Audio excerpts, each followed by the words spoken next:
Zaburi 91:13.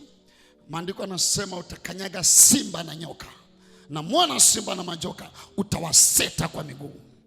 Miguu yako ni silaha. Utaharibu uchawi, utaharibu nguvu za giza. Mnaona wakati mwingine nikifanya deliverance, then ninakemea pepo, then naliambia ile pepo ninakukanyaga. Mimi nakanyaga huko, lakini unasikia reaction kwenye mwili wake. Maana moja silaha ya kupigana kwenye ulimwengu wa roho ni miguu yako. Adui akifunga miguu yako amekunyang'anya silaha. Leo Mungu ananoa silaha yako. Anakupa miguu ya chuma, anakupa kwato za shaba, anakupa miguu ya shaba, anakupa miguu ya shaba. Utawaponda ponda wa maadui zako. Kama unaamini sema amina iliyo hai. Now, namba 4, miguu yako inaamua kuinuka kwako na pia kasi yako katika maisha. Kuinuka kwako na kasi, speed yako katika maisha. Kuinuka kwako. Habakuki 3:19. Habakuki 3:19. Habakuki 3:19. Anasema Yehova aliye Bwana ni nguvu zako. Yeye huifanya miguu yangu kuwa kama ya kulungu, naye ataniendesha mahali pangu palipoinuka. Akifanya miguu yako.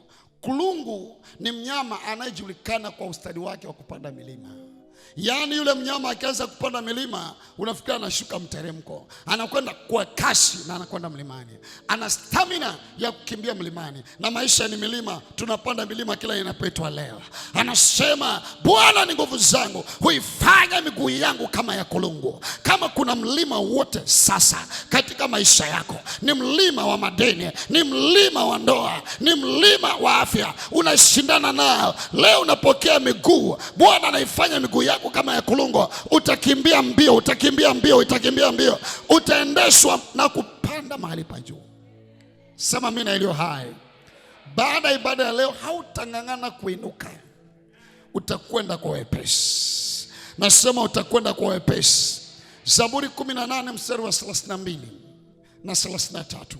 Zaburi 18 mstari wa 32 anasema Mungu ndiye anifungaye msipu wa nguvu, naye anaifanya kamilifu njia yangu. Mstari wa 33, miguu yangu anaifanya kuwa ya kulungu na kunisimamisha mahali pangu pa juu.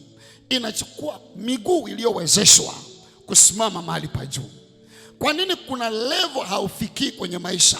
Kwa sababu miguu yako haina uwezo. Leo hiyo miguu inapata nguvu. Siongelee miguu yako hii ya mwilini, ninazungumzia miguu yako ya rohoni. Maisha kwanza ni ya rohoni. Unapokea nguvu kwenye miguu yako na utapanda juu sana. Nina prophesy kiroho, unapanda juu sana. Kiuchumi unapanda juu sana. Kama ni wewe sema amina iliyo hai. 36 mstari wa 36 anasema umezifanyia nafasi hatua zangu na miguu yangu haikuteleza. Kufanyiwa nafasi ni speed. Mungu ataongeza kasi. Anaifanyia hatua miguu yangu. Kuna watu wanaenda slow kwenye maisha. Unaenda polepole. Vitu ambavyo wenzako kwa miaka 10 wamefanya mambo makubwa, hivi wanataka ufanye wewe kwa miaka 40. Unaweza kuona mbali lakini usifike mbali, kwa sababu adui akishika miguu utakuwa unaota tu, lakini utakuwa unapanga lakini hayatimii. Miguu imefungwa.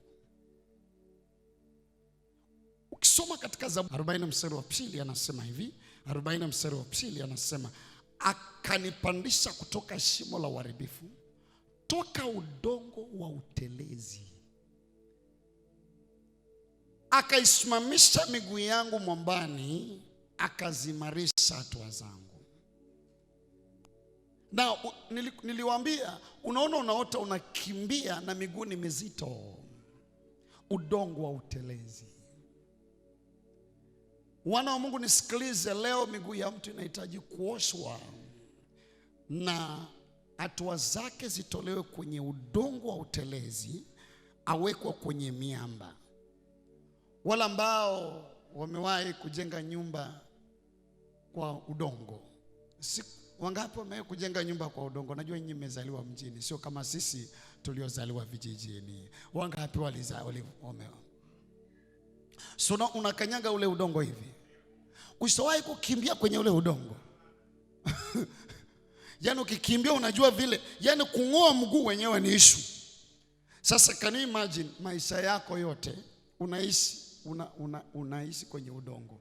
Yaani wewe unaishi kwenye udongo, unakanyaga, unyafua. Wanasema sikiliza, shida ya miguu, kama miguu yako iko kwenye utelezi, ina maana kila mara utapishana na majira yako. Mahali ambapo ulipaswa kufikia masaa 3, wewe utatumia siku 5. Na kila ambacho kilipaswa kutokea kwa masaa 3 kimekwisha kutokea. Wewe unamaliza masaa 5 ama siku 5 unafika pale kilikwisha isha. So ndio kila mara unapishana na majira yako, kwa sababu shida iko kwenye miguu.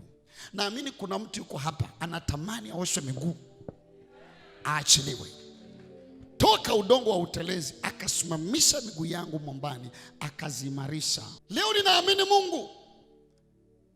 Kuna sema amina iliyo hai. Kuna usafiri mmoja katika maisha, mmoja tu. Usafiri mmoja tu tulionao kutoka point A mpaka point B. Ndio tuna usafiri mmoja. Lakini Mungu alitupa akili. Usafiri ni mmoja, usafiri wetu ambao Mungu alitupa ni miguu tu. Hakuna usafiri mwingine, tulipewa miguu. Lakini mwanadamu akapewa pia na akili. Ndeni huyo mwanadamu akaja kubuni njia, akasema sasa badala ya miguu nitatumia baisikeli. Akatengeneza baisikeli. Akasema hii baisikeli lakini haifiki haraka, akatengeneza pikipiki. Pikipiki nayo ina hatari nyingi, akatengeneza gari. Akasema hii gari nayo pia inaweza kuchelewa, akatengeneza ndege. So vyote vile ni miguu. Aidha una miguu ya ndege, au miguu ya baisikeli, au miguu ya bajaji, au miguu ya bodaboda.